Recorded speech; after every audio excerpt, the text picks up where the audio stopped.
Hola a todos, soy Andrés Felipe Flores y bienvenidos a un nuevo capítulo de Al Día con las Guías. En este caso vamos a estar hablando acerca de la guía de la ADA del 2023. Dado la extensión de la guía, vamos a partir el video en dos partes. En esta primera parte vamos a hablar quizá como de lo más importante que sería todo lo que sería diagnóstico, tamizaje y manejo. Y en la segunda parte hablaremos de la parte de manejo intrahospitalario, tecnología en diabetes y poblaciones especiales. Recuerden que si quieren apoyar este tipo de contenido pueden suscribirse, dejar un like y darle a la campanita. Los invito a seguirme en mi Instagram personal @andresf.med, por donde estoy tratando de iniciar y de compartir mucho contenido académico, así que me harían un favor enorme si me apoyan ahí. De igual manera los invito a adquirir mi diplomado de medicina interna que ya está disponible en la plataforma de medilearners.com. No siendo más, vamos adelante con el video. Vamos a hablar entonces de estas nuevas guías de la ADA del 2023 que se actualizan cada año. Para empezar vamos a mencionar cuáles son como los cambios más importantes que tenemos en esta guía, que realmente no son así pues súper extravagantes. Lo primero es que siguen haciendo bastante énfasis y ahondando un poquito más en las recomendaciones y en los estudios que tenemos de tecnología en diabetes. E incluyen aquí algo nuevo, que es la posibilidad de la toma de las pruebas POC o Point of Care en inglés, que básicamente es que ahí al lado del paciente uno puede tomar una hemoglobina glicada y obtener un resultado, y la recomiendan para diagnóstico y seguimiento de estos pacientes. Otra recomendación nueva que hay es que vuelven a instaurar el uso de la pioglitazona en los pacientes con prediabetes y antecedente de ACV. Hacen mayor énfasis en la reducción de peso. Anteriormente se hablaba de un peso de 7%, pero ahora hablan de una meta idealmente llegar hasta 15% con un mínimo de 7%. Hablan mucho, mucho es muchísimo, a mi gusto más de lo que deberían, de todo lo que son los determinantes sociales de la salud, inclusión social, aspectos del lenguaje, no hablar en un lenguaje como que juzga a los pacientes y todo este tipo de cosas. Cambian las definiciones de hipertensión y ahora vamos a hablar en hipertensión en diabetes cuando tengamos valores superiores a 130-80, no superiores a 140-90 como se venía manejando en la guía anterior. De entrada, digamos que ya nos recomiendan, vamos a ver en el algoritmo, la metformina junto con alguno de los de beneficio de riesgo cardiovascular, sino que se puede escoger uno o el otro, perdón, y hacen énfasis, como siempre, en el manejo del riesgo cardiovascular con cada vez estos nuevos estudios que salen con SGLT2, GLP-1, antagonista de receptor mineralocorticoide y las metas de LDL que cada vez son más estrictas con el uso de los nuevos medicamentos como inhibidores del PCSK9 o inclisiran. Dicho eso, entremos entonces ahora sí en lo que sería la guía. Antes de empezar propiamente con la guía, quiero recordar una definición muy breve de diabetes, que básicamente es un conjunto de enfermedades caracterizadas por alteraciones metabólicas que llevan a una hiperglicemia persistente. Es una enfermedad muy prevalente y de un muy alto costo en salud. Se dice que de estos pacientes que tienen diabetes, menos del 70% cumplen como tal las metas de glicemia que necesitamos, y los porcentajes son peores si consideramos el control como no solo, digamos, las metas de hemoglobina glicada, sino por ejemplo las metas de LDL, que tenga cesación de tabaquismo, que tenga adecuadas metas de hipertensión, entre otras. Debido a esto, cada vez más se hace la importancia del manejo desde la salud poblacional. Aquí esto me quedó mal, ¿cierto? O sea, tener en cuenta todo, y ahí es donde entramos con todo esto de los determinantes sociales de la salud. Y lo ideal es que todos los pacientes, digamos, diabéticos estén manejados en un programa de cuidado crónico que sea esquematizado, que sea estandarizado, institucionalizado, y de esa manera se logre mejores desenlaces como tal en estos pacientes. Lo que les mencionaba de intervenir en en los determinantes sociales de la salud, económicos, sociales, políticos, en general a lo largo de toda la guía hablan de cómo el manejo de la diabetes se ha venido haciendo cada vez más costoso para los pacientes, no para el Estado, sino para los pacientes, lo cual pues evidentemente es una barrera o un obstáculo como tal a la atención de salud de estos pacientes. Para recordar también brevemente, la fisiopatología de la diabetes, por lo menos de la diabetes mellitus tipo 2, la podemos dividir en tres etapas. Una primera etapa en donde el paciente trata de tener hiperglicemia, pero de forma compensatoria aumenta la producción de insulina, y eso hace que los valores de glicemia se mantengan normales. Entonces tiene un hiperinsulinismo normoglicémico, y usualmente ahí estamos hablando del escenario de la prediabetes o antes de la prediabetes. Una segunda etapa en donde ya tenemos un hiperinsulinismo, pero que no es suficiente para mantener las cifras de glicemia controladas, y por ende las cifras de glicemia también se empiezan a elevar. Y ahí empezamos a tener lo que es como el hiperinsulinismo hiperglicémico, donde ya vamos a estar en la zona de prediabetes, que está llegando ya a la diabetes. Y aquí ya no solo estamos hablando de resistencia a la insulina, sino que ya empezamos a hablar un poco de déficit como tal en la producción de esta hormona. Y una tercera etapa en donde definitivamente se dañan los islotes beta pancreáticos, se deja de producir insulina y tenemos un hipoinsulinismo, pero siguen todas esas alteraciones que hacen que el azúcar o que la glicemia esté elevada, y por ende estamos en un hipoinsulinismo hiperglicémico, donde lo que más predomina es el déficit de insulina más que como tal la resistencia de insulina que hacía parte de esta primera etapa. Definitivamente si nos vamos a los otros tipos de diabetes, tipo 1 o algo por el estilo, pues esa no va a ser la historia natural, sino que por ejemplo en la diabetes mellitus tipo 1 de entrada vamos a entrar en déficit de insulina y muerte celular por destrucción usualmente autoinmune de los islotes beta pancreáticos. La diabetes se puede clasificar de diversas maneras y esta es la clasificación como tal que propone la ADA, que no ha cambiado realmente.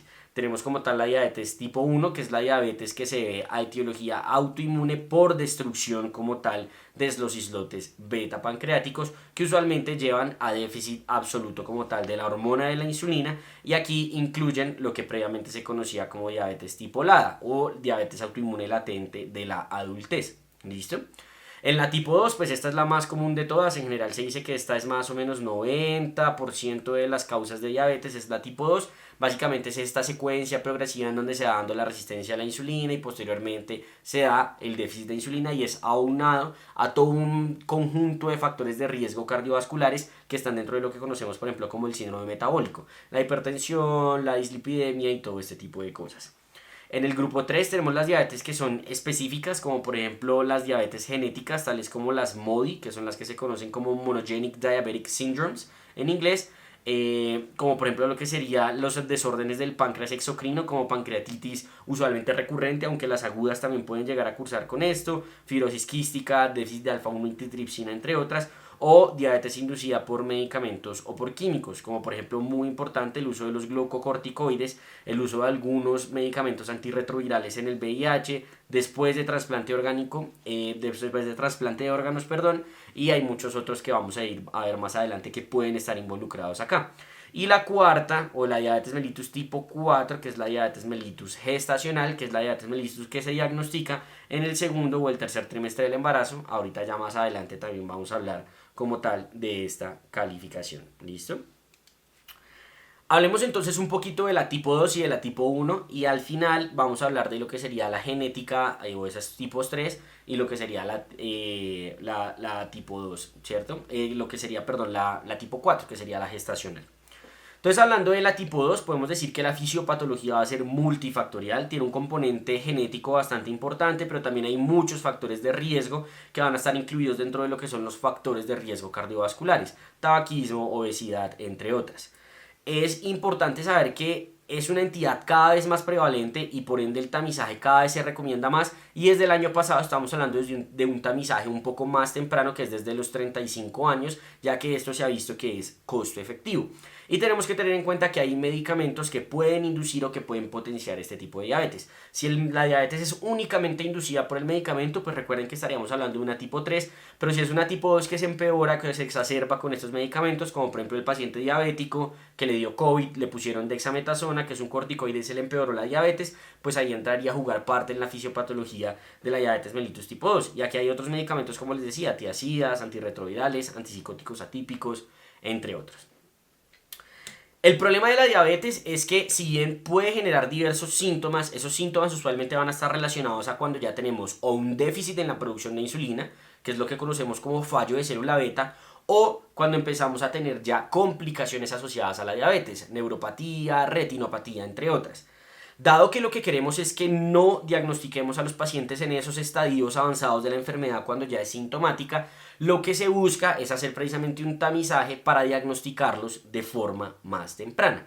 Y aquí tenemos cuáles son esas poblaciones a las cuales nosotros vamos a tamizar conforme a la guía de la ADA del 2023, que realmente son las mismas indicaciones que hemos tenido ya desde hace harto tiempo, exceptuando por ese cambio de la edad que les mencionaba. Entonces, todo paciente que tenga sobrepeso, entendido como un índice de masa corporal mayor a 25 y en asiáticos mayor a 23, que tenga alguno de los siguientes factores de riesgo, se va a tamizar. Que tenga familiares de primer grado, que tenga una etnia de alto riesgo, que tenga antecedente de enfermedad cardiovascular, hipertensión, dislipidemia, síndrome ovario poliquístico, que sea sedentario o que tenga algunas otras condiciones que nos sugieran que el paciente está cursando con resistencia a la insulina, como obesidad severa, como signos clínicos de resistencia a la insulina como acantosis nigricans, fibromas laxos o acrocordomas, entre otras. ¿En qué otros pacientes vamos a tamizar así no tengan ninguno de estos factores de riesgo? Todos los pacientes que tengan diagnóstico de VIH, todos los pacientes mayores de 35 años independientemente de su peso e independientemente de sus factores de riesgo cardiovasculares. Entonces, ¿Cómo los vamos a tamizar? Los vamos a tamizar con alguna de estas pruebas. Glucosa en ayunas, que es lo que en las guías de la ADA nos ponen como FPG, Fasting Plasma Glucose, PTOG, que es la prueba de tolerancia oral a la glucosa, o hemoglobina glicada, ¿cierto? ¿Cada cuánto vamos a hacer ese tamizaje? Depende de cuáles sean los hallazgos del valor inicial que tengamos. Si tenemos un paciente que diagnosticamos con prediabetes, que ya ahorita vamos a hablar de cómo se hace ese diagnóstico, uno debe hacerle un tamizaje, debe hacerle seguimiento anual de estos paraclínicos. Por el contrario, si uno tiene un paciente que tiene antecedente de diabetes mellitus gestacional, debe ser cada 3 años. Y finalmente, si es un paciente que cumplía factores, pero no tiene prediabetes, no tiene antecedente de diabetes mellitus gestacional, y no salió positivo el tamizaje ni para prediabetes ni para diabetes, el intervalo debe ser como mínimo cada 3 años. Hay algo importante a mencionar acá y es esto que dicen personas con VIH, pero no nos aclaran muy bien cómo hacerlo. Entonces, por lo menos en la tabla, pero sí tenemos una recomendación en la guía que nos aclara que todos los pacientes apenas tengan el diagnóstico de VIH se deben de tamizar para diabetes y también cuando se les haga tanto el inicio como el cambio de su terapia antirretroviral. ¿Al cuánto tiempo? A los 3 a 6 meses de haber hecho este cambio. ¿Por qué? Porque como les mencionaba hay algunos antirretrovirales, sobre todo pues los más antiguos, por ejemplo tipo inhibidores de proteasa, que se asocian con factor de riesgo cardiovascular y con mayor instauración o incidencia de diabetes. Hay otras estrategias que han tratado de implementar y que incluso están en la guía de la ADA. Por ejemplo, la ADA se inventó este score, que es un score de riesgo para decir, oiga, ¿qué tanto riesgo tiene usted de diabetes? Y le hacen una serie de preguntas como la edad y demás, el peso, y conforme a eso le dicen, vea, si usted puntuó 5 o más, tiene riesgo de diabetes, vaya y hágase una prueba de tamizaje. Cuando hacemos entonces las pruebas de tamizaje, lo que tenemos que saber es cómo las vamos a interpretar, ¿cierto? Cuáles son los valores que vamos a entender como normales, como prediabetes o como diabetes en estos pacientes. Vamos a entender entonces como prediabetes cuando la glicemia en ayunas esté entre 100 y 125. Listo, que este también fue un cambio reciente, creo que 2 años, porque antes hablábamos de 106. Cuando tenemos una PTOG, ¿cierto? Que es a las 2 horas después de haber dado una carga de 75 gramos de glucosa, una glicemia entre 140 y 199, eso también va a ser positivo para prediabetes. Y cuando tenemos una hemoglobina glicada que está entre 5.7 y 6.4%, también vamos a estar en el escenario de la prediabetes. ¿Por qué es importante este diagnóstico de prediabetes? Porque nos habla de una población que está en un muy alto riesgo de progresión a diabetes, pero que si logramos intervenirla, tal vez evitemos que se dé como tal esa progresión a la diabetes. Y lo que tenemos que saber es que la prediabetes usualmente no viene sola. Los pacientes prediabéticos suelen tener enfermedades cardiovasculares, suelen ser dislipidémicos, suelen ser obesos, suelen ser hipertensos, y por eso a todos estos pacientes hay que hacerles un tamizaje muy juicioso o una valoración muy juiciosa de su riesgo cardiovascular para intervenir y manejar también las comorbilidades como tal de esos pacientes. Ahora, si los valores son más altos que estos, es decir, que tenemos una glicemia en ayunas mayor a 126, si tenemos una PTOG mayor a 200 y si tenemos una hemoglobina glicada mayor o igual a 6.5%, vamos a estar hablando del diagnóstico como tal de diabetes. Pero aquí hay un pero, y es que uno por lo menos, tanto para prediabetes como para diabetes, debe tener 2 resultados alterados. Que estos 2 resultados alterados pueden ser al mismo tiempo, es decir, por ejemplo, yo le tomé la glicada y le tomé la PTOG y ambas me salieron alteradas, pues listo, el paciente tiene diagnóstico de diabetes. Así como pueden ser en secuencia, yo le tomo una PTOG que sale alterada, le tomo una segunda que vuelve a salir alterada y confirmo el diagnóstico. Y hay un escenario que se suele presentar en algunos casos y es, esta me sale positiva para diabetes, pero esta me sale negativa para diabetes. ¿Qué hago? Repito la positiva. Repito la que me dio como tal positivo para diabetes. ¿Listo? Es importante tener eso en cuenta. Hay un único escenario en el cual yo no voy a tener que tener 2 resultados diferentes, en el cual no voy a tener que hacer ningún tipo de estas pruebas, y son aquellos pacientes que se presenten con los síntomas clásicos de diabetes, que todos conocemos como las famosas PES, ¿cierto? Pérdida de peso, polidipsia, poliuria, polifagia, y que se asocie a hiperglicemia o una crisis hiperglicémica, y entendía esta hiperglicemia como una glicemia en ayunas mayor a 200 miligramos por decilitro. Si un paciente tiene esto, tiene diagnóstico de diabetes. ¿Listo? Y hay algo también importante que casi nunca nos ponemos a pensarlo, pero que tenemos que tener en consideración cuando tamizamos a nuestros pacientes con diabetes, y es que los pacientes, antes de hacerse estas 3 pruebitas que ya hemos mencionado, glicemia en ayunas, PTOG y hemoglobina glicada, deben tener una adecuada ingesta de carbohidratos, por lo menos 150 gramos al día en los 3 días previos a la toma del examen, porque de lo contrario estos exámenes se nos pueden llegar a ver alterados. ¿Listo? Hay una acotación muy importante e incluso como una sección específica de la guía orientada a este examen, que es la hemoglobina glicada. Porque resulta que la hemoglobina glicada la usamos un montón, pero muy pocas veces tenemos en cuenta las limitantes que tiene. Y es que cuando utilizamos ese límite de 6.5% para diagnosticar diabetes, si comparamos la hemoglobina glicada con la PTOG, solo pescamos el 30% de las diabetes que diagnostica la PTOG. Es decir, el rendimiento es muy malo.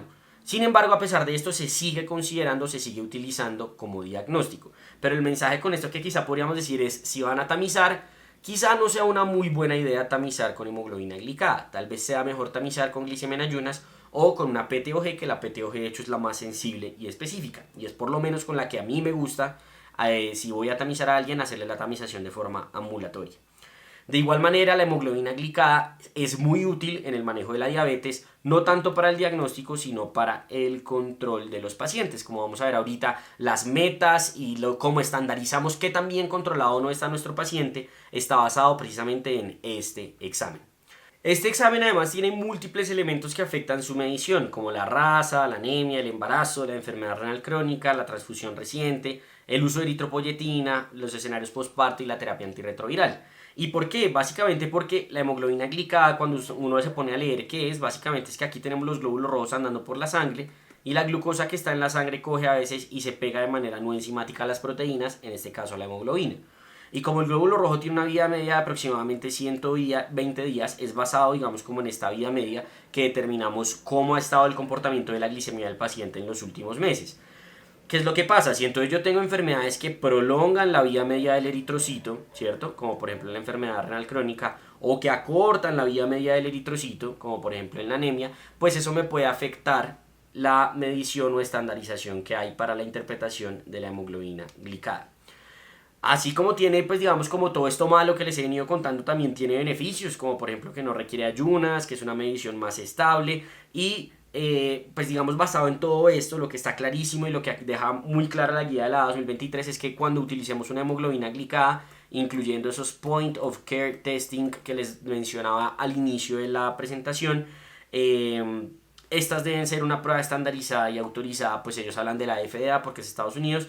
En el caso de esos países, pues que la autorice. En Colombia, pues INVIMA.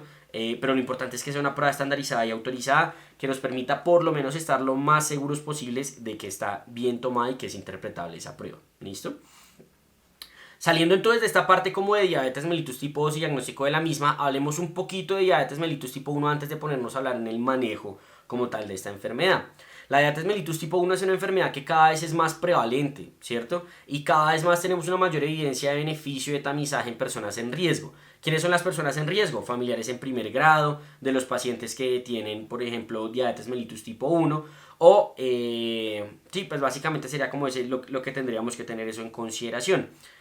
¿Cómo hacemos ese tamizaje? Básicamente es con la presencia y persistencia de anticuerpos. ¿Cuáles anticuerpos? Usualmente anti-GAD65, anti-SLOTE o antitransportador de Zinc-8. Entre más anticuerpos hayan, mayor es el riesgo de desarrollar la diabetes mellitus tipo 1. La diabetes mellitus tipo 1 se puede presentar de forma inmediata a los pacientes que debutan a los 3 años con una cetoacidosis diabética o de forma tardía, ¿cierto? Eso que mencionábamos ahorita al inicio de esa diabetes tipo LADA, que ya según la guía no se debería llamar LADA, pero que es una diabetes autoinmune que se da de una manera un poco más insidiosa. Y cada vez más se están viendo casos asociados con el uso de los inhibidores del checkpoint, que son estas inmunoterapias que cada vez más estamos utilizando como manejo antineoplásico en los pacientes con cáncer, ¿cierto? Y así como la gran mayoría de los pacientes tienen una diabetes mellitus tipo 1 autoinmune con destrucción de los islotes beta pancreáticos, hay un pequeño porcentaje de ellos que se conoce como diabetes mellitus tipo 1 idiopática, en donde no encontramos como tal un anticuerpo. Si esto es medicina interna, pues digamos que no vamos a hablar de la parte pediátrica de la guía. ¿Por qué estamos hablando de diabetes tipo 1? Porque la diabetes tipo 1 cada vez más es más prevalente en la población adulta, porque definitivamente todas las estrategias de manejo hacen que estos pacientes vivan muchísimos años más. Así como podíamos hablar de una historia natural de la diabetes tipo 2 al inicio del video, también se han tratado de crear como unos estadios o unos escenarios en donde se da como la historia natural de la diabetes mellitus tipo 1. Un escenario 1 en donde tenemos como todos los factores autoinmunes pero que no se ha presentado como tal la enfermedad. Un segundo escenario en el cual esos autoanticuerpos ya generan destrucción y empieza a haber disglicemia. Y un tercer escenario en donde definitivamente ya tenemos que el paciente tiene la diabetes instaurada y puede llegar a darse el caso de que como ya se destruyeron los islotes beta pancreáticos, los autoanticuerpos se tornen negativos. La diabetes mellitus tipo 1 corresponde al 5 al 10% de los casos de diabetes y como les había mencionado ya no se recomienda mucho hablar de la, aunque como es un término que se ha generalizado tanto, la guía dice que pues debemos seguir teniéndolo en cuenta y que lo que se refiere básicamente es a una diabetes mellitus tipo 1 que este curso natural lo tuvo de una manera muy lenta y muy progresiva. ¿Listo? Habiendo hecho eso, entonces hablemos ahora sí de cómo vamos a prevenir y a manejar esta enfermedad. La prevención de esta enfermedad, en primer lugar, es con reducción del peso. Siempre se había hablado de que los pacientes deben reducir 7% de peso, pero cada vez más se ha mostrado que entre más reduzcan peso, mayor es el beneficio en estos pacientes. Y actualmente se habla de que ojalá reduzcan hasta un 15% de peso, que es uno de los cambios que tenemos ahí. Ahí obviamente podemos entrar a dudas de, bueno, esto lo están haciendo por los GLP-1, etcétera, pero quizá yo creo que es más bien es porque esos estudios de GLP-1, como cada vez más hacen que pierdan más peso, pues cada vez más tenemos evidencia de que entre un poco más mejor, cosa que no lográbamos antes con los otros estilos de vida o con los otros medicamentos. Hacer actividad física, que ya vamos a ahondar un poquito más en cuanto a cómo hacer esa actividad física. Un adecuado manejo nutricional, que no existe una dieta per se que sea ideal para los pacientes diabéticos, pero que la dieta mediterránea, la dieta DASH son como las principales que podríamos considerar ahí. Pero no existe como tal un valor ideal de carbohidratos, proteínas, grasas, etcétera, realmente no. Y por eso lo ideal es que sea un nutricionista quien valore y le genere un plan nutricional a estos pacientes. Y todo este escenario de prevención debe ser idealmente dirigido por un programa que nuevamente debe ser accesible a todos, toda esta parte de la, digamos como la destrucción de las barreras sociales en la atención a la salud con los pacientes con diabetes. Y digamos que se debe implementar todo esto desde el paciente en riesgo de diabetes y de prediabetes. Es decir, la idea es que no estemos haciendo esto cuando ya tenemos al paciente prediabético, sino que ojalá lo hagamos cuando el paciente todavía no está en ninguno de esos escenarios. Ahora, existen estrategias farmacológicas que permitan evitar la progresión de prediabetes a diabetes. La respuesta es que se han estudiado muchas, pero la única que está recomendada propiamente en el momento es la metformina. Pero en poblaciones específicas, pacientes que son entre 25 y 60 años, que tienen un índice de masa corporal mayor a 35, una hemoglobina glicada mayor a 6%, y en los pacientes que tienen antecedente de diabetes mellitus gestacional, son aquellos en los cuales se ha recomendado esto.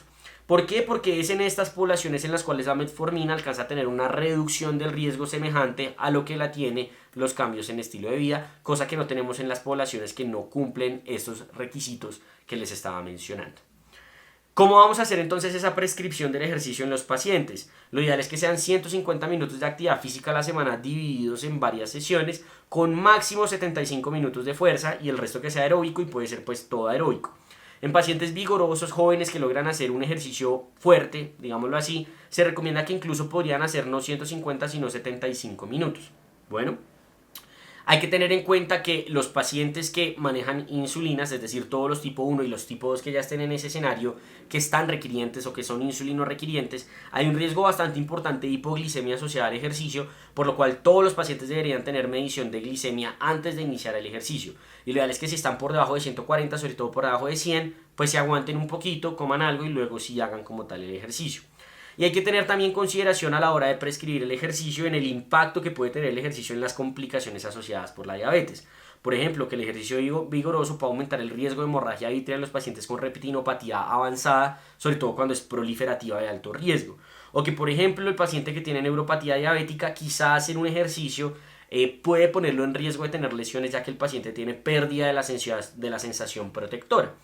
Idealmente el ejercicio se debe ver acompañado de higiene del sueño, que es básicamente lo que nos muestra esta gráfica que es nueva en la guía de la ADA del 2023, en donde nos dicen, vea, lo ideal es que el paciente no sea sedentario, que se pare todo el tiempo, que tenga un buen patrón del sueño, que tenga actividad física esos 150 minutos, que ojalá haga ejercicios de estiramiento y de reforzamiento y que todo eso fíjense cómo puede beneficiar al paciente en múltiples aspectos como tal de su enfermedad. Fíjense cómo pueden hacer una disminución en la presión arterial, de la hemoglobina glicada, entre muchas otras, y algunos pues con más evidencia, como el ejercicio y demás. Entonces fíjense todos los beneficios que podemos tener en calidad de vida, depresión, función física, dislipidemia, etcétera, por el simple hecho de hacer cambios en estilo de vida como tal en estos pacientes. Entonces es algo muy importante que tenemos que tener en consideración en todos nuestros pacientes. Dentro de la prevención hay un aspecto muy importante en estos pacientes que de hecho no va a ser parte solo de la prevención, sino también del manejo propiamente cuando el paciente ya tiene diabetes mellitus instaurada, que es el manejo como tal del riesgo cardiovascular en estos pacientes. ¿Por qué? Porque como ya hemos mencionado en varias ocasiones en el video, los prediabéticos suelen ser comórbidos, ¿cierto? Y por ende las comorbilidades se deben manejar de forma adecuada, porque no solo es el cambio en el estilo de vida el que disminuye el riesgo de la progresión a diabetes y del riesgo de los eventos adversos cardiovasculares mayores que conocemos como MACE, sino que es el manejo combinado de todos estos factores. Si el paciente tiene tabaquismo, que deje de fumar. Si el paciente tiene dislipidemia, manejémosle la dislipidemia, entre otros. Y es muy importante tener en cuenta acá que pues si bien hay estudios que han demostrado que el uso de estatinas a largo plazo aumenta ligeramente el riesgo de diabetes mellitus, esto no contraindica su uso porque su beneficio en los pacientes que tienen indicación de tomarla es muchísimo mayor. Entonces si tengo un paciente prediabético no por eso lo voy a privar del beneficio de la estatina. Y hay algo nuevo que salió en esta guía, o pues por lo menos yo no había visto en las anteriores, y es que los prediabéticos que tienen un diagnóstico o un antecedente de accidente cerebrovascular se benefician de pioglitazona, ¿cierto? ¿Por qué? Porque la pioglitazona en estos estudios con estos pacientes en particular demostró una disminución de los eventos MACE y de la progresión de la prediabetes a diabetes mellitus. Y por eso lo dejan como tal ahí puesto en la guía. Sin embargo, tenemos que tener en consideración que pues esto es a expensas de los eventos adversos relacionados con la pioglitazona como edema, como fracturas, y que tenemos que tener en cuenta precisamente como esas contraindicaciones para la pioglitazona, como el paciente con falla cardíaca, con antecedente de fracturas, el paciente con antecedente de neoplasia a nivel, pues digamos, vesical y todo este tipo de cosas. Dentro de la valoración inicial, cuando tenemos al diagnóstico del paciente con diabetes e incluso del paciente con prediabetes, fíjense acá con lo que tenemos que hacer en términos de esta visita inicial. Tenemos que ver todas las características relacionadas con la diabetes, regálenme un segundo, les hago zoom, acá. Todas las características relacionadas como tal con el diagnóstico de diabetes, qué tratamientos ha tenido, la frecuencia y si ha tenido hospitalizaciones relacionadas con la diabetes, toda la historia familiar, todas las comorbilidades y muy importante la valoración de la hipoglicemia en estos pacientes. Tenemos que ver toda esta parte de los factores de comportamiento como cómo come el paciente, si tiene o no depresión, si tiene o no tabaquismo, entre muchas otras. Valorar cuáles son los medicamentos que tiene el paciente en estos momentos, qué esquema de vacunación tiene y en qué se puede mejorar todo esto. Valorar si el paciente es o no candidato a uso de tecnología en diabetes y también confirmar la parte del apoyo social o no que tenga este paciente. Y por eso todo el manejo de la diabetes debe ser centrado en la persona, ¿cierto? El paciente se le debe empoderar, por decirlo de alguna manera, y por eso cada vez más se habla de los DESMES, que básicamente es Diabetes Self-Management Education to Promote Skills. ¿Qué quiere decir eso? Que el paciente yo le doy, lo educo para que él entienda qué es su enfermedad, cómo se comporta, la importancia de manejarla y cómo manejarla, para que así el paciente se empodere, por decirlo de alguna manera, de su propia enfermedad y él mismo empiece a hablar o a hacer todo lo que tiene que hacer para el adecuado manejo de su diabetes. ¿Listo? Cuando nosotros tenemos un paciente diabético, entonces pues digamos que vamos a iniciar un manejo que ya vamos a hablar ahorita, pero lo más importante de ese manejo y lo que nos suele orientar qué tan agresivos nos vamos, si nos hace falta o no nos hace falta, es precisamente como ese control de la glicemia que tiene el paciente a nivel crónico. Y ese control de la glicemia se valora usualmente con la hemoglobina glicada, aunque se puede valorar con otras cosas como por ejemplo la tecnología en diabetes, monitoreo continuo de glucosa, monitoreo intermitente de glucosa, pero de eso ya vamos a hablar ahorita más adelante. ¿Cada cuánto tenemos que valorar si el paciente está bien controlado o no? Por lo menos 2 veces al año si el paciente viene bien controlado. Si el paciente no viene bien controlado, por lo menos cada 4 meses. Y es muy importante, as needed in patients whose therapy has recently changed. Es decir, a necesidad en los pacientes a los cuales yo les haya cambiado el manejo o que por alguna razón no están cumpliendo las metas que están instauradas en él y yo le hice una intensificación en el manejo hipoglicemiante. Entonces, usualmente en estos pacientes se hace cada 3 a 4 meses, precisamente por esta vida media que estábamos mencionando del eritrocito y el impacto que tiene en la hemoglobina glicada. Usualmente la hemoglobina glicada lo que nos habla es de cómo ha estado, digamos, el promedio de la glicemia en esos últimos meses. Entonces, fíjense que lo que nosotros buscamos usualmente es una hemoglobina glicada menor a 7%, aunque ya vamos a ver que eso tiene sus peros, pero más o menos 7%. ¿Qué usualmente qué quiere decir? 7% quiere decir que ese paciente más o menos estuvo en un promedio de glicemias de 154, ¿cierto? ¿A qué corresponde tener ese 7%? Corresponde a que el paciente de manera preprandial se comporta con unas glicemias entre 80 y 130 y de manera postprandial, es decir, a la hora o a las 2 horas de haber consumido alimentos, se comporta más o menos con una glicemia menor a 180. ¿Listo? Y es en este punto en donde, como habíamos mencionado previamente, tiene mayor uso pues digamos, la utilización o el solicitar como tal la hemoglobina glicada en estos pacientes. Y siempre considerar todas esas limitaciones que ya mencionamos que existen relevantes a la hemoglobina glicada. Ahora, como cada vez más estamos hablando de tecnología en diabetes y el impacto que tiene la tecnología en la diabetes, pues también digamos que ya existe esta posibilidad de hacer un monitoreo de continuo de glucosa en donde ya no utilizamos la hemoglobina glicada, sino que utilizamos digamos, como esquema. Entonces, ya ahorita más adelante vamos a hablar de lo que es la tecnología en diabetes, pero es importante que sepan esto porque el monitoreo continuo o el monitoreo intermitente de glucosa es un gran beneficio, una gran ayuda para los que manejamos diabetes, internistas, endocrinólogos, etcétera, porque en 14 días nos dice cómo está ese paciente. Ya no necesito yo esperar 3 meses para ver cómo cambia la hemoglobina glicada, sino que en 14 días yo puedo ver eso. ¿Cómo lo hace? Lo hace a través de unos sensores que se ponen en el tejido del paciente, en la piel, ¿cierto? Y lo que hacen es que monitorizan la glicemia intersticial, la glicemia del espacio intersticial. Y la glicemia intersticial ya está validada que pues se puede utilizar como equivalente a la glicemia o pues por lo menos a la glucometría. Y entonces estos parámetros de estos 14 días lo que me van a botar es varios datos. Me van a decir, vea, la glucosa promedio del paciente fue esta, 175. El GMI, que es Glucose Management Indicator, está en 7.5%. ¿Y qué es el GMI? Básicamente es el equivalente a la hemoglobina glicada y se interpreta de la misma manera. Y hay algo muy importante y es esto. La variabilidad está en tanto porcentaje, 45.6. ¿Y qué es la variabilidad? La variabilidad es la que me habla de qué tanto riesgo tiene el paciente de hacer hipoglicemia. Y lo ideal es que esté por debajo del 36%. Y después le botan a uno esta tablita que estamos viendo acá arriba, esta tabla de acá. Y esta tabla de acá lo que nos dice a nosotros es, vea, existen varios como parámetros que tiene ahí. Tenemos un TIR, que es Time in Range o tiempo dentro del rango. Tenemos dos TAR, que es Time Above Range o por encima del rango, ¿cierto? Y tenemos dos TBR, que es Time Below Range o tiempo por debajo del rango esperado. ¿Y qué es lo que yo busco ahí? Que hayan ciertos porcentajes de tiempo específicos en cada uno de esos elementos. Entonces fíjense cómo lo que yo espero es que el paciente esté entre 70 y 180 más del 70% del tiempo. En cuanto al TAR, el primer TAR es entre 180 y 250, yo ahí me voy a permitir que mi paciente tenga de TAR, ¿cierto? Un 25%. Y por encima de 250 me voy a permitir que esté solo menos del 5% del tiempo. Ahora, en cuanto a la hipoglicemia, entre 70 y 54 me voy a permitir que esté menos del 4% del tiempo y por debajo de 54 me va a permitir que esté menos del 1%. Y conforme así el paciente cumple o no estas metas, yo puedo determinar si está o no controlado. Además, esto que se llama el GPA o el AGP, ¿cierto? Que es el reporte de glucosa del paciente o el reporte de glucosa ambulatorio del paciente, me bota esto, que es básicamente todos los días el promedio, cómo se comportó ese paciente en las mañanas, en las tardes. Yo digo, no vea, el problema es más como ve hacia la noche, me falta como ponerle, ajustarle un poquito con la comida.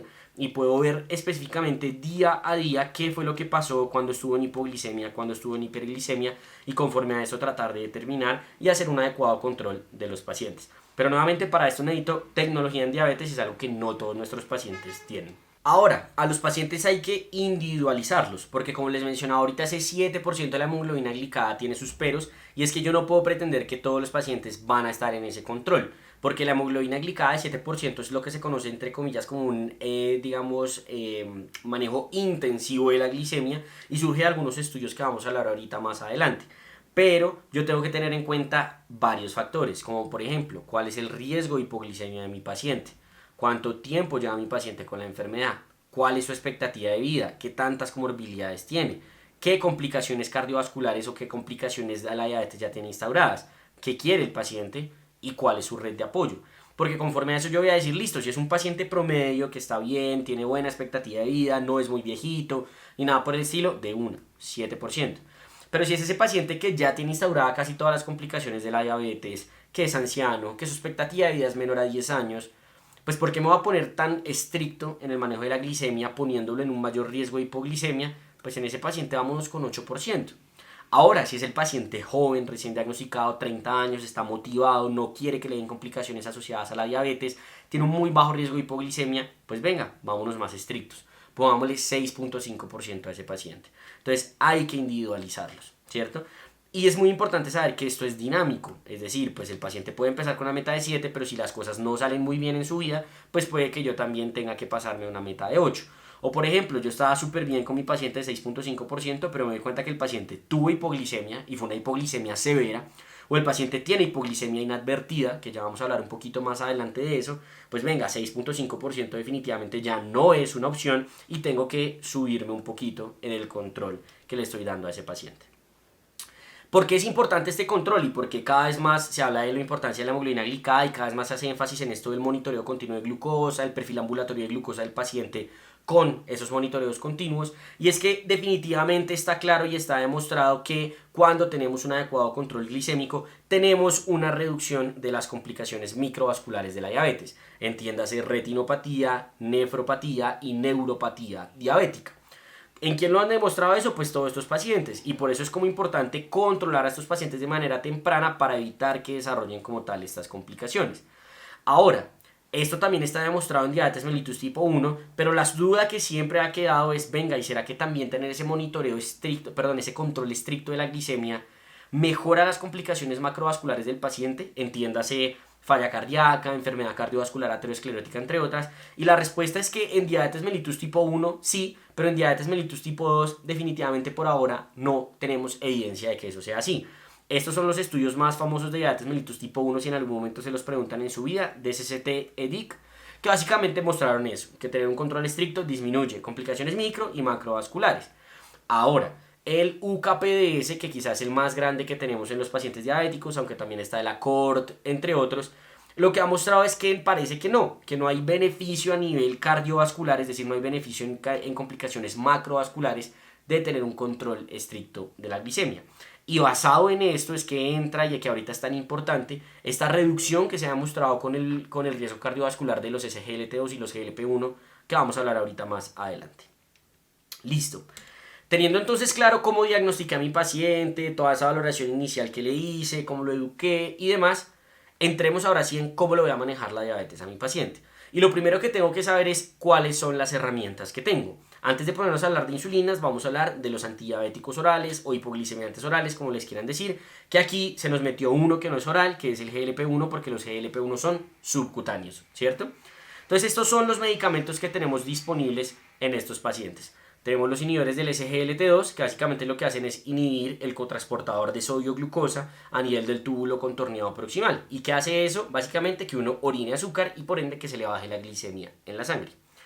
Los GLP-1, que son unos agonistas del GLP-1, son unos péptidos similares al GLP-1, que eso básicamente lo que hace es estimular el efecto incretina, que lo que hace es promover la síntesis de insulina, disminuir la síntesis de hormonas contrarregulatorias como el glucagón y aumentar el tiempo del vaciamiento gástrico para que el paciente no coma tanto. Entonces esos son los GLP-1. Tenemos la combinación de GIP y GLP-1, que es el tersipatide, que ese digamos que es nuevo.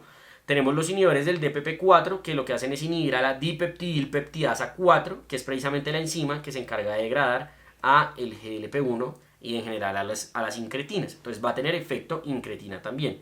Tenemos las tiazolidinedionas, que lo que hacen es estimular el PPAR, que es un segundo mensajero dentro de la vía de señalización de la insulina. Entonces potencia, por decirlo de alguna manera, la actividad de la insulina. Tenemos las sulfonilurias, que son unos secretagogos, es decir, que las sulfonilurias lo que hacen es estimular que se secrete insulina actuando sobre los canales de potasio dependientes de ATP. Las insulinas, ¿cierto? Que ahorita vamos a hablar más adelante de ellas. Y la reina, o antes la reina del manejo de la diabetes, que es la metformina, que también se conoce como una biguanida, que no es muy claro su mecanismo de acción, pero lo que parece que hace es mejorar, digamos, como la sensibilidad de los tejidos periféricos a la insulina. Entonces, estas son como las herramientas que tenemos. Ahí está en esa tabla como los efectos y demás, pues no vamos a entrar como tan a detalle en eso, porque nos comeríamos toda una charla solo hablando de eso. Aquí tenemos como las opciones que tenemos, las dosificaciones que nos da la guía de la ADA. Recordar que aquí está la tirzepatida, que ese es un medicamento nuevo que es superior a los GLP-1 en términos de reducción de peso y de beneficio en control de la glicemia. Entonces, pues, importante tener eso en consideración. Por lo menos en Colombia, que yo sepa, todavía no está disponible, pero muy probablemente en un futuro cercano lo tendremos. ¿Listo? Antes, digamos que uno lo que decía era, vea, póngale metformina, si el paciente no está en metas, póngale algo más. ¿Qué es ese más que le va a poner? Lo que usted quiera. Básicamente así eran las guías antes del 2018-2019. Pero desde el 2018 sabemos que tenemos este pero adicional que se nos mete en la diabetes, y es que se demostró que esos medicamentos, además de bajar la glicemia, habían algunos que tenían beneficios cardiovasculares. Y esto es de gran importancia porque, como les había dicho, no se había demostrado, por lo menos en diabetes tipo 2, que bajar la glicemia disminuyera los eventos adversos cardiovasculares mayores. Pero entonces llegan estos dos medicamentos, que son los inhibidores del SGLT2 y los GLP-1, que sí lo demostraron.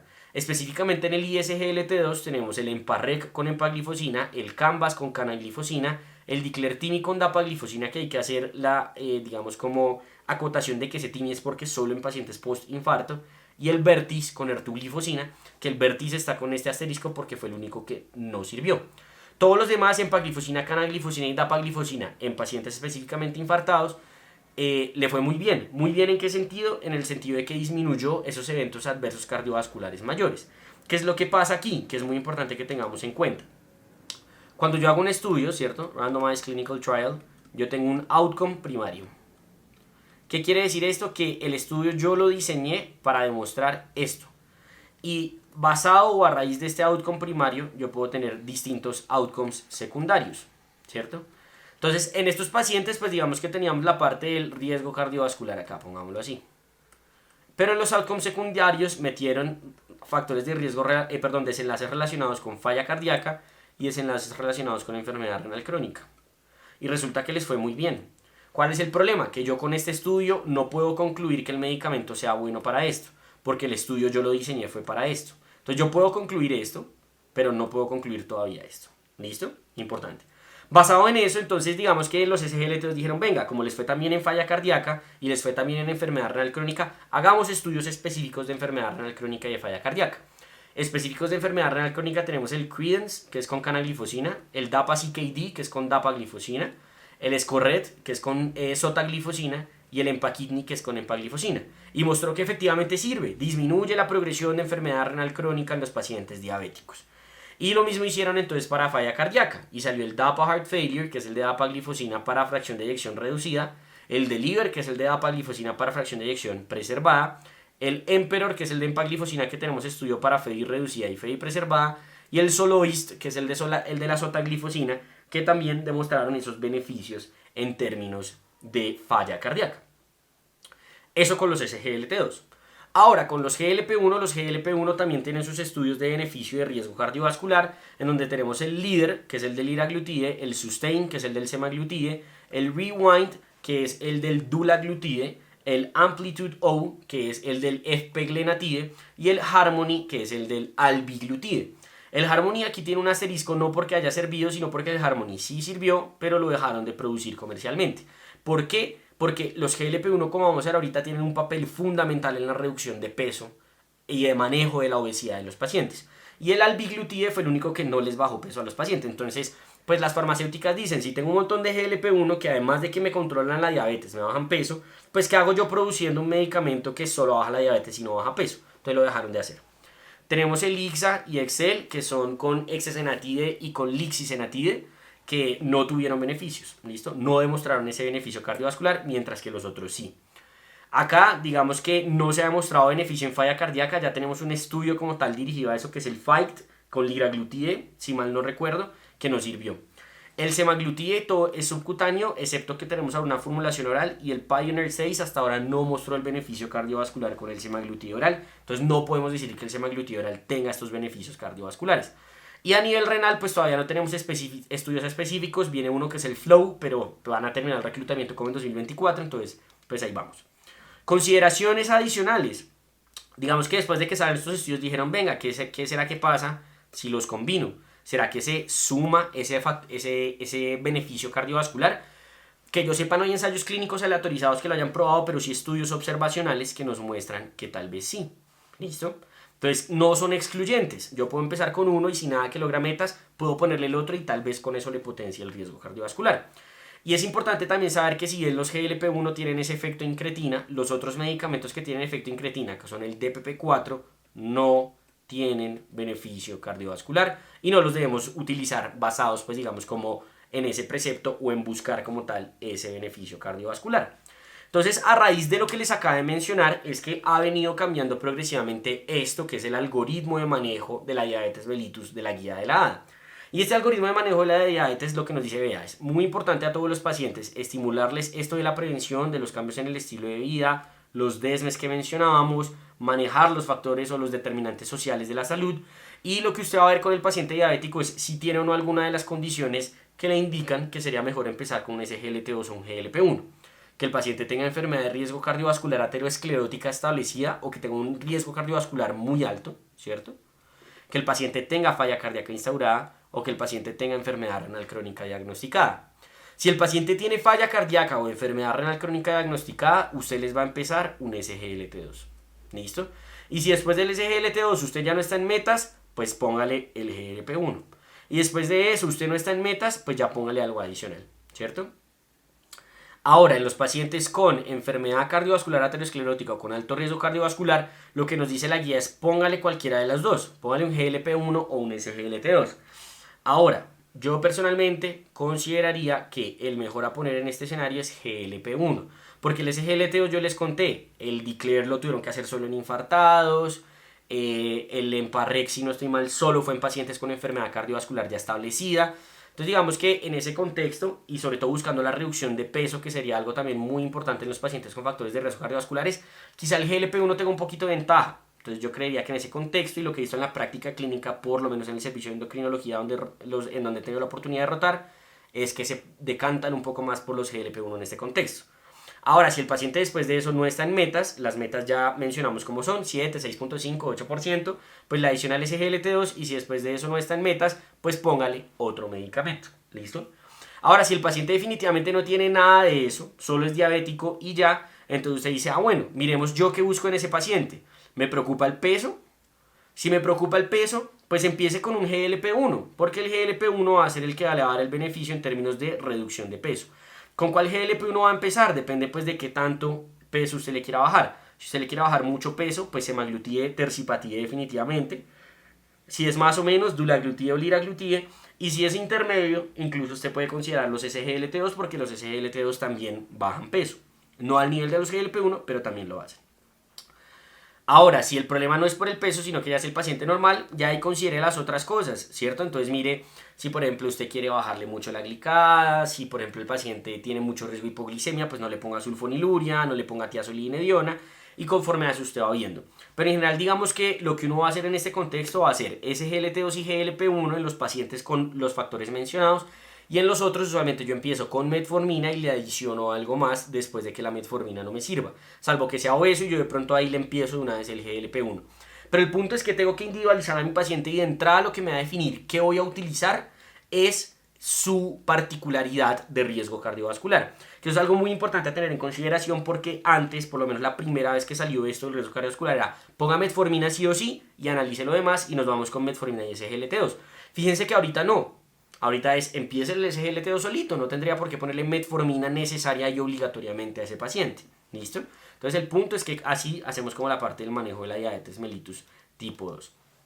Consideraciones adicionales a tener en cuenta. Si mi paciente tiene una hemoglobina glicada por encima de 1.5% en el momento en el cual lo diagnostico, por ejemplo su meta va a ser 7% y le diagnostiqué con 9%, pues iníciele de una vez 2 medicamentos, ¿sí? Porque ese paciente va a necesitar los 2 medicamentos, porque no existe ningún medicamento que baje más de 1.5% la glicada. Los que tienen más efectividad, incluso casi no los usamos, que son las tiazolinedionas y las sulfonilurias, aunque ahorita los GLP-1 están mostrando una efectividad buenísima, pues digamos que igual uno usualmente consideraría doble terapia. E incluso dicen que uno podría considerarlo de forma más temprana y es algo que la guía deja ahí escrito y es que usted incluso podría considerarlo cuando esté por encima de 1% o casi que a todos los pacientes. Porque tenemos este estudio que es el Verify que fue con vildagliptina metformina que demostró que ponerle los dos era mejor. Y muy probablemente si bien no tenemos estudios con los demás o con las otras combinaciones, sea algo que sea extrapolable a los demás medicamentos. ¿Por qué? Porque cada adición de medicamento mejora la reducción de la glicada. Importancia a tener acá, nunca jamás en la vida vamos a mezclar un GLP-1 con un DPP-4. ¿Listo? Eso sí, nunca por favor lo vayan a hacer porque no sirve de nada, es el mismo efecto incretina y pues no tiene efectividad. ¿Listo? Y lo otro que tengo que tener en cuenta es, bueno, a qué paciente en el momento en el cual yo lo diagnostico le voy a iniciar insulinoterapia. Y va a ser al paciente que tenga una hemoglobina glicada mayor al 10%, el paciente que tenga una glicemia mayor a 300 y el paciente que tenga síntomas de fallo de célula beta. Es decir, que ya está destruyendo el páncreas y muy probablemente ya tiene todos los síntomas de hiperglicemia, de pérdida de peso, polipsia, poliuria, polifagia. ¿Listo? Entonces con eso digamos que uno haría como el manejo individualizado, por decirlo de alguna manera, de la diabetes mellitus tipo 2. Una vez entonces yo voy empezando mi manejo con mi paciente y le voy poniendo medicamentos, pero nada que arranca y nada que logró mejorar su glicada, me puedo ver enfrentado al escenario en el cual ya tengo que poner medicamentos inyectables, en donde usualmente lo que se viene a la cabeza de entrada pues es insulina, ¿cierto?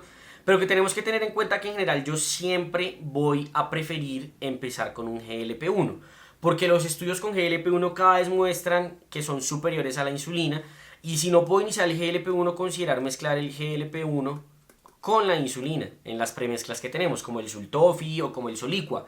Entonces, siempre ver si el paciente no tiene el GLP-1 y tiene indicación de inyectable, pues arránquele mejor el GLP-1, ¿cierto? Incluso dicen que al intensificar, es decir, por ejemplo, estoy solo con basal, en vez de pasarme a basal bolo, que ya vamos a hablar de eso, póngale el dual, póngale el Sultofi o póngale el Soliqua.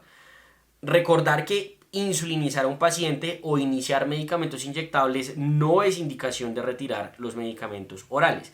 De hecho, mantenerlos ayuda a que no tengamos que poner dosis altas de insulina, que la insulina tiene riesgo de hipoglicemia, la insulina los sube de peso y pues digamos que a los pacientes no es que les guste mucho estarse chuzando todo el tiempo.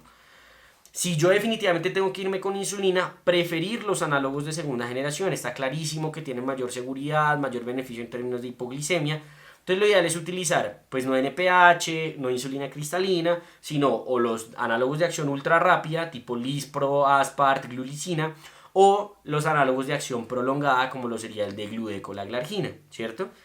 ¿Existe la insulina inhalada? Sí, que la utilicemos. No sé si en alguno de ustedes se haya tenido experiencia, pero eso tiene poca evidencia, el paciente necesita una espirometría previa, no es claro si aumenta o no el riesgo de otras cosas a nivel pulmonar, pues recomendaciones generales como pues no, ¿cierto? No tiene como mucho utilidad usarlas. Cuando yo voy a utilizar insulinas, así como mencionamos ahorita que cuando voy a medicar a mi paciente con diabetes, pues tengo que saber cuáles son las insulinas que existen, ¿cierto? Y las insulinas en general las clasificamos conforme a qué tan rápido actúan, ¿cierto? Tenemos las insulinas de acción rápida, tenemos las insulinas pues, o ultra rápida, como se mencionaban antes, de acción corta o rápida, si uno habla de ultra rápida ahorita, intermedia, de acción prolongada, y hay algunos que hablan de una acción ultra prolongada o ultra larga, ¿listo? En las de acción rápida, pues tenemos Lispro, Aspart y Glulicina, y también la inhalada. En las de acción corta, la insulina regular humana. En la de acción intermedia, NPH. En la de acción prolongada, Glargina, Detemir y Degludec. En donde Glargina y Degludec son las que pueden llegar a ser de acción ultra prolongada cuando utilizamos Glargina U300. ¿Listo? Entonces, cuando yo utilizo insulinas de acción, bueno, eso quedó súper mal ese corchete, asuman que es un corchete. Cuando utilizo insulina de acción rápida o corta, estas son las insulinas que yo voy a utilizar como insulinas de bolos preprandiales. ¿Listo? Mientras que cuando yo utilizo la insulina de acción intermedia o de acción larga, estas son las que yo voy a considerar como insulinas de acción basal. ¿Listo? ¿Qué quiere decir esto? Que cuando yo asuman que este es el tiempo, esos son los niveles de insulina en mi paciente y este es el tiempo. La insulina basal lo que me busca a mí es esto, ¿cierto? Yo se lo vuelvo a poner aquí en la noche.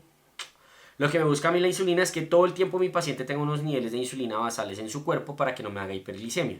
Pero como por ejemplo aquí el paciente come, ¿cierto? Aquí el paciente tiene una comida, yo le pongo un bolo preprandial de insulina de acción corta, que lo que hace es tratar de apagar este pico de glicemia que muy probablemente va a ser esta comida. Entonces esa es la diferencia entre una insulina basal y un bolo preprandial. Los bolos preprandiales son antes de la comida y la basal es para todo el día. Y aquí tenemos entonces como el algoritmo que nos propone la ADA para empezar estos inyectables. Entonces nos dicen, bueno, definitivamente usted necesita el inyectable si considere GLP-1, ¿cierto? O GLP-1 con GIP, que es el tercipatide, ¿listo? Si el paciente ya está arriba, está arriba de la meta a pesar del GLP-1 o usted ya lo tenía con GLP-1, pues nos vamos con insulina basal, ¿listo? Para empezar la insulina basal usted la va a empezar a una dosis de 10 unidades o de 0.1 a 0.2 unidades por kilo. Usted se la inicia al paciente, esos pacientes los educan, les dan glucómetro y todo, y usted le dice cada 3 días, mire cómo están sus glucometrías. Y si sus glucometrías están muy por fuera de metas, tiene muchas por encima de 180, súbale a la insulina. ¿Cómo? Le sube insulina de a 2 unidades cada 3 días, se le dice listo, nos vemos en 3 meses y me trae una hemoglobina glicada de control. O si pues tuvo el beneficio de ponerle tecnología en diabetes, nos vemos en 14 días con un monitoreo continuo de glucosa y un perfil ambulatorio de glucosa. Sería lo ideal, ¿no? Pero bueno, uno llega acá y entonces uno dice, listo, no, mi paciente nada que logra la parte, no logra tener el control. Entonces uno dice, bueno, listo, lo tengo con insulina basal, todavía no le he empezado GLP-1, considere a ese paciente ponerle la combinación de insulina con GLP-1. Si definitivamente ya tiene el GLP-1 y ya tiene la insulina, pues nada, tocó ponerle la insulina preprandial. ¿Cómo le va a empezar la insulina preprandial? A 4 unidades o al 10% de la dosis basal. ¿Y cómo se la va a poner o cuándo se la va a poner? Usualmente en el almuerzo o en la comida más grande que tenga el paciente. Y usted la va a titular 1 a 2 unidades 2 veces a la semana, o sea, más o menos cada 3 días, con lo mismo que estábamos mencionando ahorita, ¿cierto? Eso es como lo importante. Si después de eso, después del primer bolo preprandial, sigue por fuera de metas, ¿qué va a hacer usted? Ponerle un segundo bolo preprandial. Nos volvemos a ver en 3 meses, le pone un tercer bolo preprandial. Y cuando el paciente ya queda con un esquema basal y con 3 bolos preprandiales, ¿cierto? Ya no hay más para hacerle en términos de tiempos de dosificación de insulina. Y lo que hay que hacer en ese escenario es seguirle subiendo como tal a la dosis de la insulina. Aquí hay algo importante que yo pensé que lo tenía por acá de consideración, y es que cuando yo utilizo duales, ¿cierto?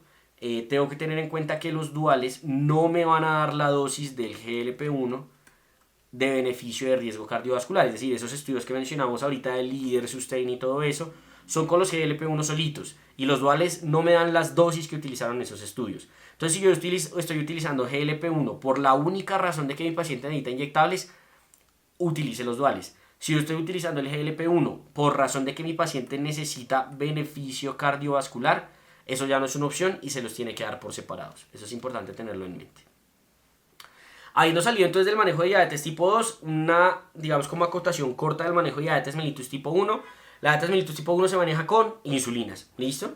Porque pues tiene una destrucción total de los islotes beta pancreáticos, una deficiencia total de insulina, y lo que hay que hacer es ponerle insulina. Ahora, ¿cómo le pongo esa insulina? Lo ideal es que esa insulina yo se la ponga con un régimen de infusión continua. Eso es lo que yo debería hacer, que eso es lo que se conocen como las bombas de insulina, que ahorita vamos a hablar un poquito más a fondo de eso. Pero lo ideal serían las bombas de insulina. Sí tienen más costos, pero son los que más beneficio tienen en términos de flexibilidad para el paciente, mucho menor riesgo de hipoglicemia, y es lo mejor que uno les podría ofrecer. Si definitivamente no se puede hacer eso, esos pacientes necesitan dosis múltiples de insulina, que es lo que conocemos como el esquema basal bolo, donde usualmente tenemos correctivos. Consideraciones importantes a tener en cuenta en estos pacientes. Lo ideal es que si les voy a poner insulinas, utilice análogos. Lispro, Aspar, glulicina, Degludec, Detemir, Glargina.